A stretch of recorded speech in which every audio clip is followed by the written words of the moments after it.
Exactly. I think I think there'd be an audience for that. I think it's about a year for me to write it, I think, but another year from now, I think there'll still be an audience.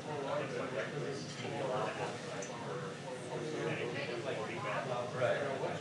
Especially because Trump's going to be like teasing us for that for 4 years, you know, about he's not going to run.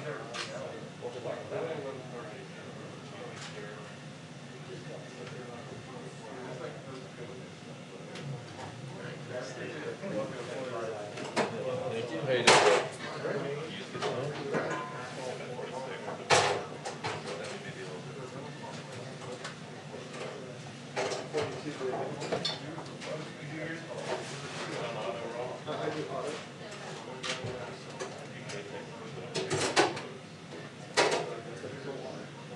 This thing's pretty loud, huh? Yeah. The sign of a dying motor. Yeah.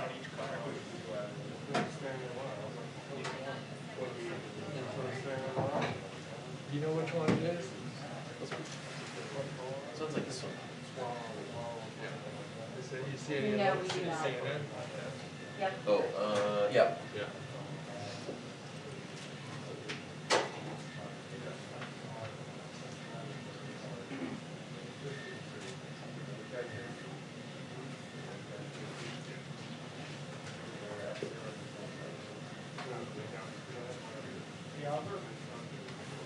Your RoboCam motor is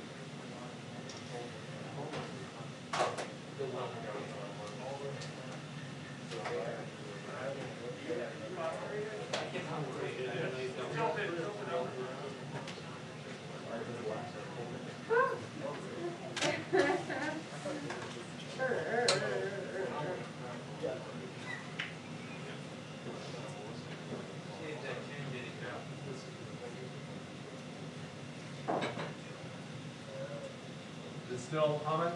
Yeah. Yeah. He's moving it now, but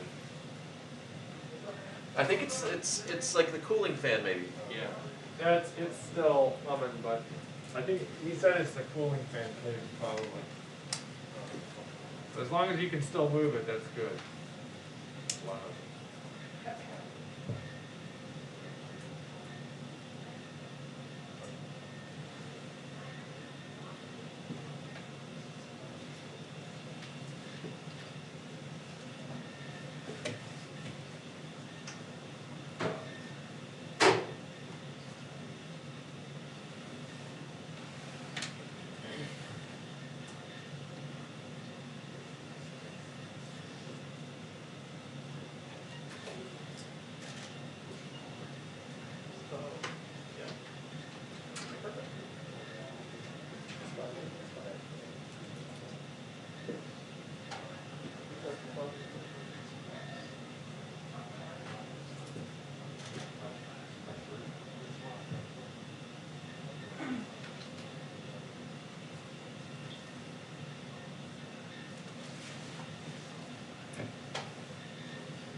That's it, should be up.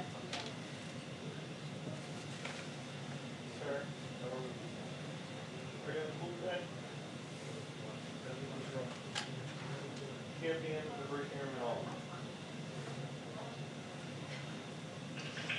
2-minute warning. Are you cool with that? Yeah, we're cool with that. Come on in. Get out of Hey here. guys, we just got the 2-minute warning.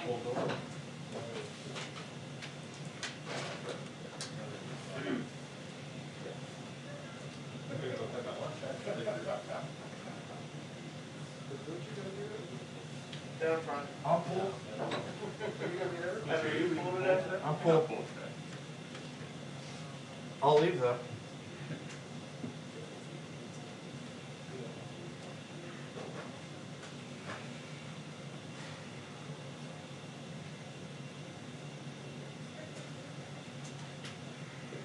Hey Harris, well even as these whistleblowers speak out, the Attorney General, Bill Barr, made it very clear yesterday that the Department of Justice has not uncovered evidence of widespread voter fraud enough to alter the outcome of the election. Now, after quite a bit of pushback from the Trump campaign, the Department of Justice put out a statement last night noting that, quote, the department will continue to receive and vigorously pursue all specific and credible allegations of fraud as expeditiously as possible. But in the words of the Attorney General, and I quote, he says, to date, we have not seen fraud on a scale that could have affected a different outcome in the election. Still, the Trump campaign is continuing to fight today, especially in Michigan, where Rudy Giuliani is set to testify before the state's House Oversight Committee. But remember, Michigan certified the election results last week, and President-elect Joe Biden won that state by about 154,000 votes, and so far, none of the campaign's lawsuits in that state have been successful. As for these whistleblowers, 2 subcontractors for the U.S. Postal Service have come forward saying that they witnessed some irregularities with mail-in ballots. Here's the White House press secretary talking about that just last night.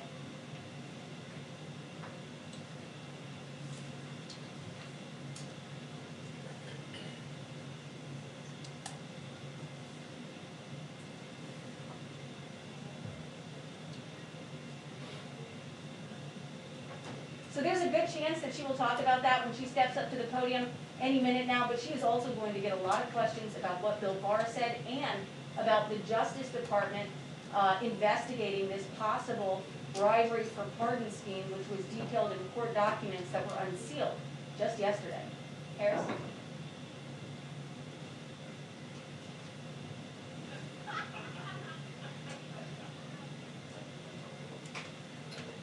Thanks, guys.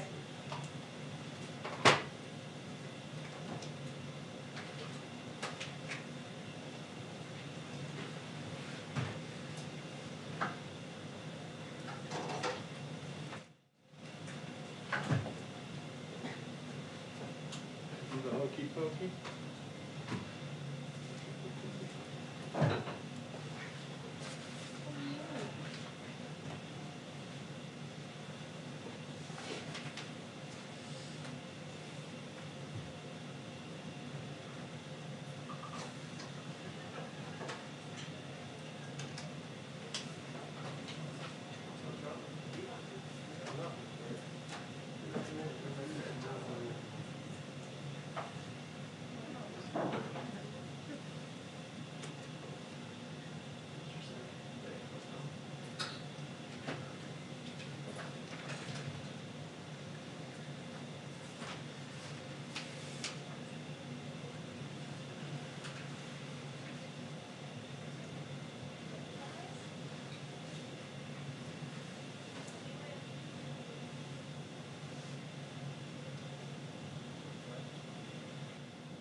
Good afternoon, everyone. The United States Constitution matters even during a pandemic.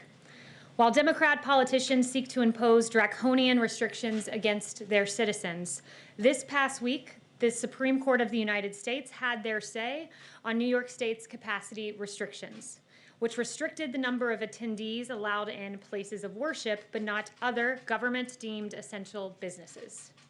Justice Gorsuch in the ruling said this as he rolled back Governor Cuomo's restrictions on places of worship.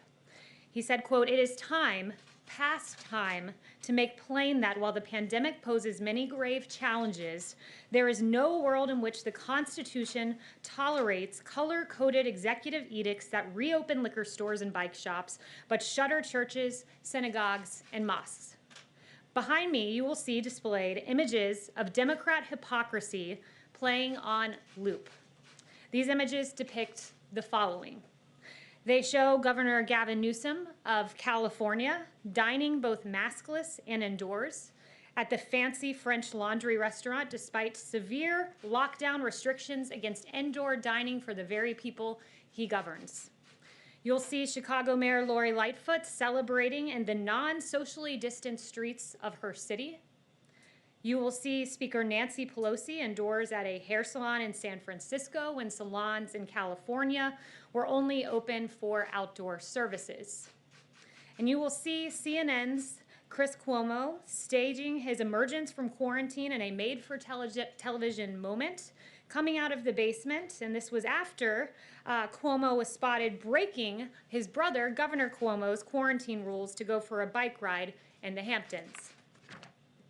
Also notable is San Francisco Mayor London Breed, who followed Governor Newsom's lead in dining at the French Laundry with a group of 8 people.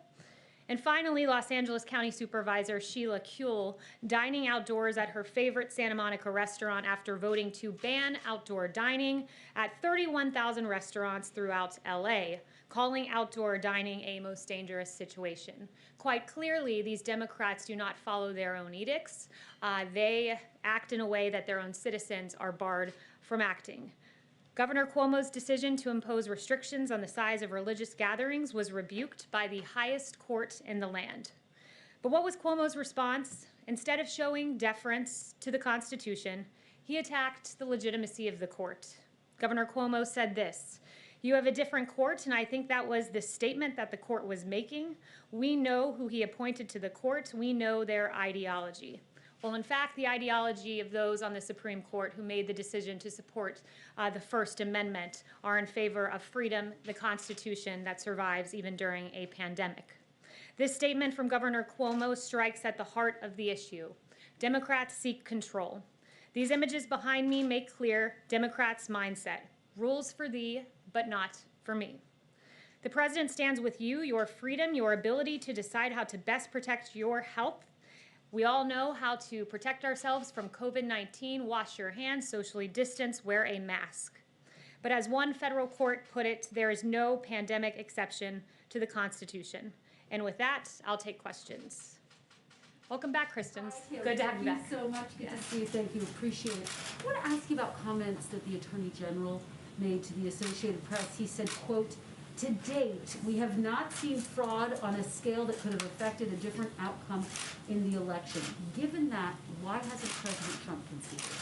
So first, he went on to say this. It was in an AP interview where he made that initial comment, but in that same AP interview, he went on to say that he thinks a lot of people are confusing the use of the federal criminal justice system with allegations that should be made in civil lawsuits. And he discerned the fact that, he said, quote, "There's a growing tendency to use the criminal justice system as sort of a default fix-all, and the campaign's litigation is all civil litigation, which is apart from something that the DOJ would be involved in." Follow up with you on that of more than 40 cases that have been brought by the president's legal team. The majority have been denied or dismissed. The election results have been certified in all of the battleground states. Does the president still think he has a path to win? The president has said that he believes all legal votes should be counted and all illegal votes should not be counted. And in fact, the campaign is pursuing that litigation. I can't get into the details of that litigation here, but they still do have active cases in Nevada and Wisconsin. But how does he overturn the results when they've already been certified in these battleground states, Kayleigh? Again, the president is just looking for every legal vote to be counted, and I will leave it to the campaign to pursue their end. Does he have faith in Attorney General Bill Barr? Does he still have confidence in Bill Barr? The president, if he has any personnel announcements, will be the first to know it. Yeah. We'll go for Janet. Thank you. 2 questions. Has the president then spoken to Attorney General Bill Barr since these comments came out yesterday? I'm not aware if they've spoken. I know the Attorney General was here yesterday for a pre-planned meeting with the Chief of Staff, and they discussed an array of issues, but I'm not aware if the President has spoken to him directly. Has the President considered any preemptive pardons to any of his kids? Has he talking to Attorney Giuliani about this? I've heard no mention of any pardons in any conversations I've had in the White House other than the pardon of Lieutenant General Michael Flynn, a 3-star general who I've discussed from this podium before, who had his life ruined. He was a valiant hero who served his country both on the battlefield and then came to work in government. And what happened to him was there was an FBI note that said they wanted to get Lieutenant General Michael Flynn to lie. There then was a criminal leak of his identity and a phone call he had. He was told no lawyers were needed in the discussion the FBI was having with him. FBI investigators then after said they did not think that Lieutenant General Michael Flynn was lying, but yet he was still pursued in an unjust manner, and the government failed to provide the original FBI 302s from that interview. It was an egregious miscarriage of justice, and we're finally glad that justice was served for a war hero, Lieutenant General Michael Flynn. David. Is the President planning to announce his 2024 candidacy in a formal event here at the White House before January 20th or even on January 20th? I've not heard any discussions of that. I'm aware of the reporting, but the President's campaign is currently pursuing active litigation, and that is the focus, at least at the moment. You heard his comments last night. It sounds like he's planning to run again. Do you know if that's a fact? I haven't spoken to him about that again. His campaign is pursuing litigation. I would redirect you to the campaign. Yeah. Yes. Mark Meadows has been meeting with Commissioner Hahn. What is being discussed? And also, did the White House get a heads up that the UK was going to be approving the Pfizer vaccine? I'm not aware of any heads up that we were given, but what I will say about Dr. Hahn is it is par for the course for the Chief of Staff to meet with him as we're trying to save American lives with a vaccine in record time. In fact, 2 vaccines, not only a vaccine in record time. You heard Moncef Slaoui say a vaccine normally takes anywhere from 4 years to 25 years. He said that in an interview last week, and this was in 10 months. It's remarkable progress, but we still want to make sure that it comes as fast, as expeditiously, but as safely as possible, because we know by that each day that passes, there are more American lives at stake. So we want to make sure it comes out as quickly as the data allows it to, and we will have 40 million doses by the end of the year, which is a tremendous achievement, not just to have gotten a vaccine in this time, but to have produced 40 million in advance. It's having a businessman as president. It's the Trump vaccine. Yes, Justin. Thanks. I had a couple policy things, but first I just wanted to go back to what you said about personnel. Right before the election in a rally, the president suggested that he might fire Dr. Fauci after the vote had happened, and so I was wondering if you could comment on what Dr. Fauci's status is, and if you have any. Yeah, I've heard no discussions of that. Dr. Fauci is still hard at work on the task force. And then there were 2 things that the president mentioned as policy goals that would happen before the election that we haven't seen any sort of obvious progress on, so I wanted to check in on those. The first is the $200 Medicare prescription drug card that was supposed to happen before the election. It seems to have sort of vanished, so I was wondering if you could give an update on that. Let me follow up with the Chief of Staff on that. I haven't heard any current discussions about it, but I will follow up with you. He had also promised an immigration order, an executive order on immigration that would protect Dreamers. Again, he promised that before the eletion. Do you have any updates? He put forth many different immigration packages on HB1 visas and others to protect American workers. I'll circle back, but there were many iterations of immigration EOs prior to the election. Is that work progressing at this point, or have you sort of thrown in the towel? I think right now the focus is making sure that there is stimulus relief for Americans who are hurting right now. So that is the current active policy priority that we are working on moment by moment, along with COVID. Yes. Yes. Kayleigh, as demonstrated by the large red ribbon out around the White House, yesterday was World AIDS Day. The president issued his proclamation yesterday, but consistent with his previous 3 proclamations, omitted any reference to LGBTQ people, even though they bear the brunt of HIV/AIDS. The president included a reference to racial and ethnic minorities, so why not LGBTQ people? The president honored World AIDS Day yesterday in a way that no president has before, with the red ribbon there, and I think that he commemorated the day as he should have. Why there's no reference to LGBTQ people in the proclamation? Charlotte, go ahead. Thanks, I wanted to ask about Section 230. Is President Trump willing to allow a government shutdown over that in the National Defense Bill? The president has made clear the importance of 230, and I would point you to his tweet about how that pertains to the NDAA. One thing I would say, when you look at 230, just to explain for the American public exactly what that is, it's essentially a shield that is given to social media networks because they claim to be the public square. But in the case of Twitter, Twitter has become a publisher, choosing to fact check certain content. And when you're a publisher, there are certain responsibilities with that. You should not be immune from liability. And when you look at what Twitter has done on the Ayatollah Khomeini, we were just looking at his Twitter account before coming out here, and just a few weeks ago, the Ayatollah Khomeini of Iran tweeted, quote, "Why is it a crime to raise doubts about the Holocaust?" Something not worthy of a flag by Twitter, which is despicable when you think about it. Also, the Ayatollah has tweeted that Israel is a deadly, cancerous growth that should be uprooted and destroyed, something that Twitter did not deem worthy of flagging or blocking in its entirety, and in fact, Twitter executives defended that move in front of the Knesset. This is a very important issue, one that there's even bipartisan agreement that something needs to be done. So the president will be unashamed in fighting against that kind of vitriol that we see and very hateful language that Twitter is publishing. Kristen. Thank you, Kayleigh. Just one more question about Section 230. The Democratic chairman of the House Armed Services Committee, he put out a statement essentially saying that these two things are not related, Section 230 and something as big and important for our national security as the NDAA. So I just want to be clear here, is President Trump seriously considering and talking about vetoing the NDAA over Section 230?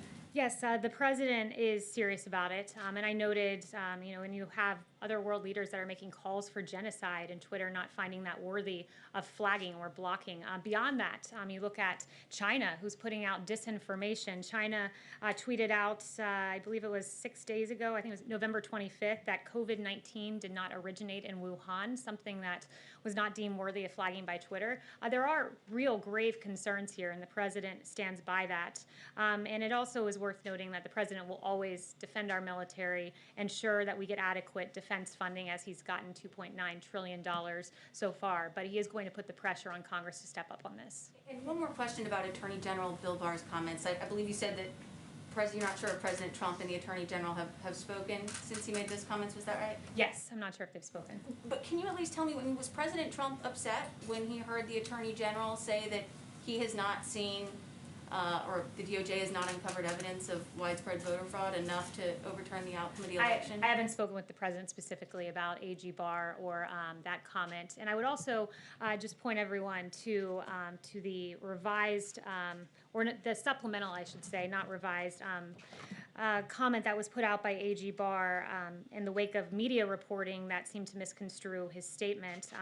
He said that some media outlets have, not he, I should say, the DOJ spokesperson, some media outlets have incorrectly reported that the department has concluded its investigation of election fraud and announced an affirmative finding of no fraud, and that is not what the AP reported nor what the AG stated. I think a lot of the media didn't read beyond that one comment to the civil part versus the criminal part. Well, I think maybe the discrepancy is, you have members of the Trump campaign coming forward and saying that there is hard evidence of widespread voter fraud enough to overturn the outcome of the election, and then you have the nation's top law enforcement officer, the Attorney General, saying if there is, he hasn't seen it.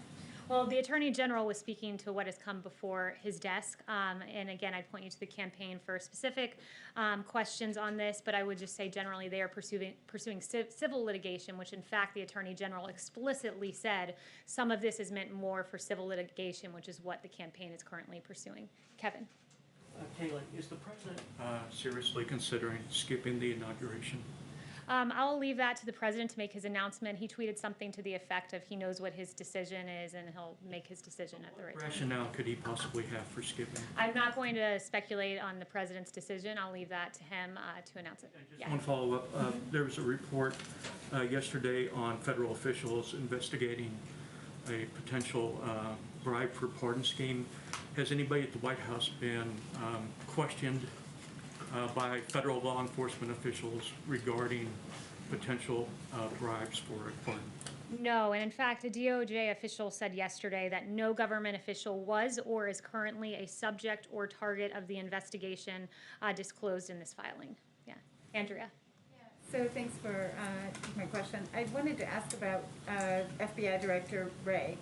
Though it looks like President-elect Biden wants to keep him in the job, does that change the president's perspective on FBI Director Wray, and does he retain full confidence in him?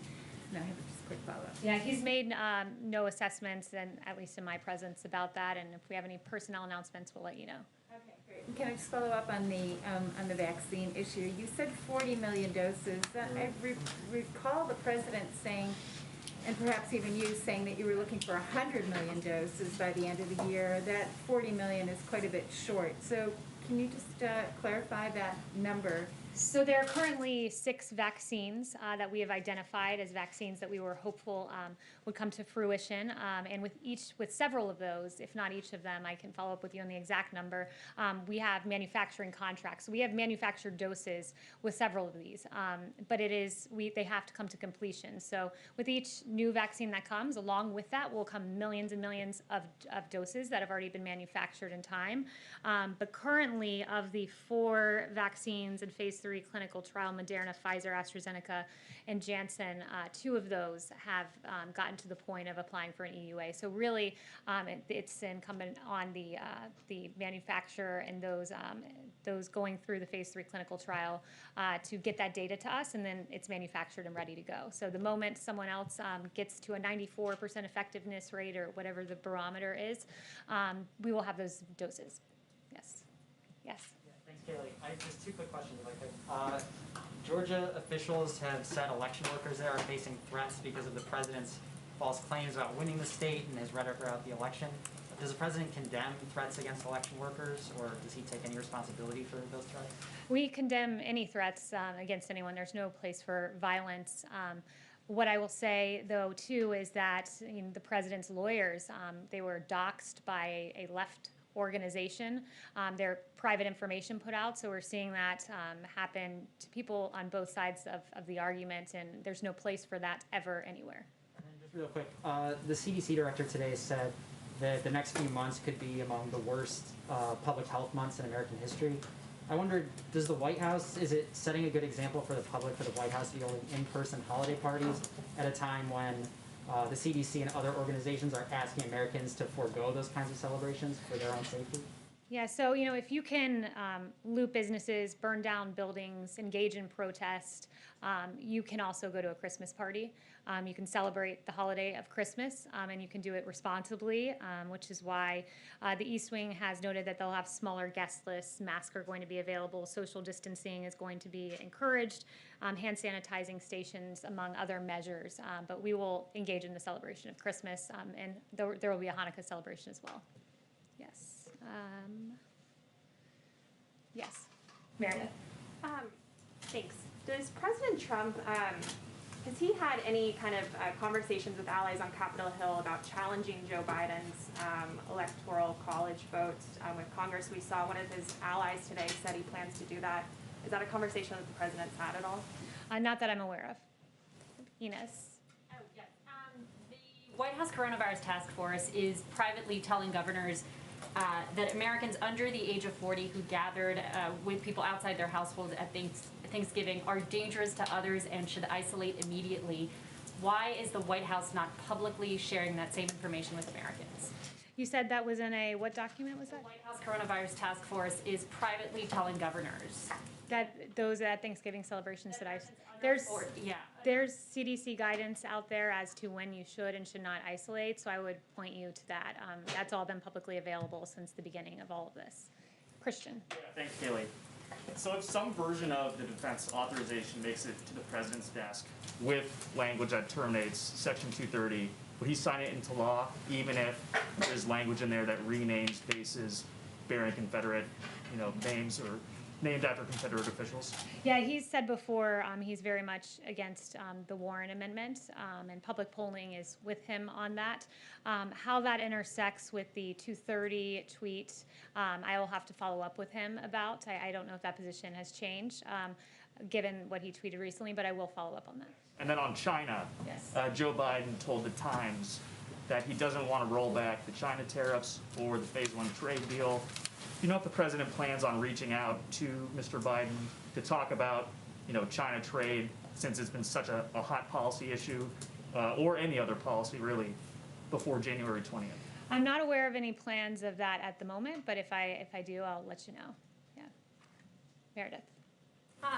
You gave some examples of, lawmakers who've been talking about COVID, but I am curious, where has President Trump been in offering public leadership on this topic of the coronavirus, especially as we've seen cases surge? We haven't seen the president make any sort of public comments or even tweets about this surge in cases. So I'm curious what sort of examples you have.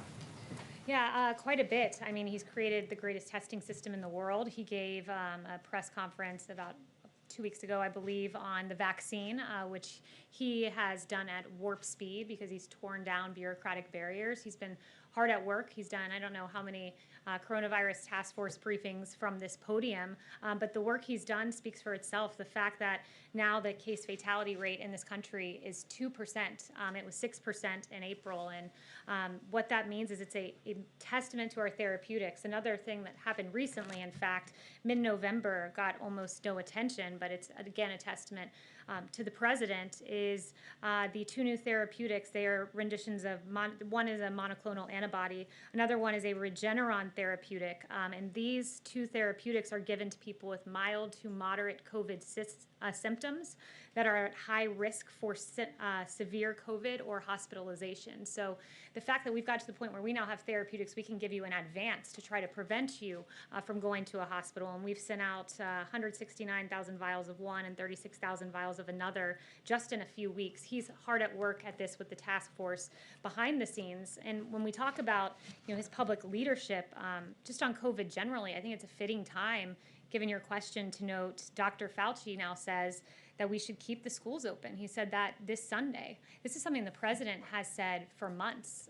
It caused me to go back to July and look at one of my briefing books from July 16th, 2020.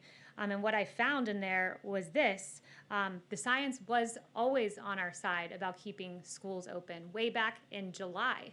It's being acknowledged now, but in July you had Dr. Redfield saying, unlike flu, kids are not driving the transmission cycle. You had Dr. Atlas, who's been a leading voice on keeping the schools open, saying everyone else in the Western world, our peer nations are doing it. We can do it.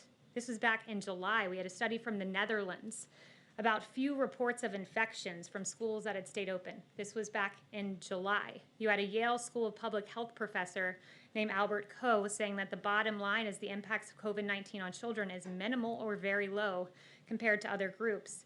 There was a Lancet quote to that same effect. This was back in July when the president was saying, keep the schools open. I'm looking at the science. It's detrimental to keep kids out of school. But what were Democrats saying? When the president was following the science, here's what Democrats were saying. You had Governor Gavin Newsom say this, I'm not taking pressure from Trump on opening schools. You had Governor Cuomo saying it's not up to the president about opening schools as schools were shut down. You had Mayor de Blasio, who interestingly reversed himself this week, and now kids can go back to school. But back in July, when the science was on our side, he was saying what we won't do is ignore the science and recklessly charge ahead like our president, who was always following the science. You had Jennifer Rubin tweeting that now he wants to kill your kids. I'm not sure how that's responsible reporting. And then you had Anderson Cooper saying that he actually just doesn't care about kids at all, nor the health of their teachers and parents. And you had the American Federation of Teachers and the National Education Association railing against the president as well. The president's followed the science. He's also kept in mind we have a constitution, and he will be unashamed and always advocating for the science and the best interests of the children of this country. Thank you very much.